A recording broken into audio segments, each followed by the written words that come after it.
ഇനി കോഴിക്കോടേക്ക് പോവുകയാണെങ്കിൽ Kozhikode medical college ആശുപത്രിയിൽ ഇന്നും ബോംബ് ഭീഷണി ഉണ്ടായിരിക്കുകയാണ്. ബോംബ് സ്ക്വാഡ് പരിശോധന നടത്തുന്നു. പ്രിൻസിപ്പൽ ഓഫീസിലാണ് മെയിൽ വന്നിരിക്കുന്നത്. രാഹുൽ കെ ബി വിവരങ്ങളുമായി ചേരുകയാണ്. രാഹുൽ, ഇത്തരത്തിലുള്ള മെയിലുകൾ ഇങ്ങനെ പതിവാകുന്ന തരത്തിലേക്ക് ഇങ്ങനെ ഭീഷണി മെയിലുകൾ വന്നുകൊണ്ടിരിക്കുകയാണ്. ഇപ്പോൾ എങ്ങനെയാണ് പരിശോധന നടക്കുന്നത്?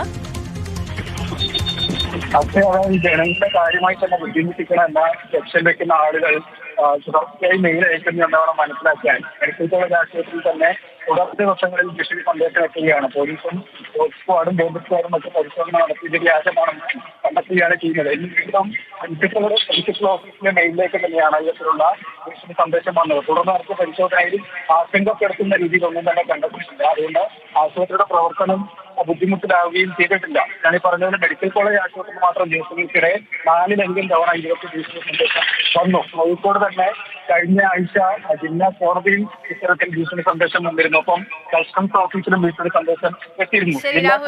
ശബ്ദത്തിൽ വ്യക്തത കുറവുണ്ട്, അവിടെ നടപടിയാണ്. മുൻപ് വന്നിരുന്നു, വീണ്ടും ഇപ്പോൾ ഭീഷണി സന്ദേശം, ബോംബ് ഭീഷണിയാണ് മെഡിക്കൽ കോളേജിൽ ഇപ്പോൾ വന്നിരിക്കുന്നത്. എന്തായാലും ബോംബ് സ്ക്വാഡിന്റെ പരിശോധന അവിടെ തുടരുകയാണ്.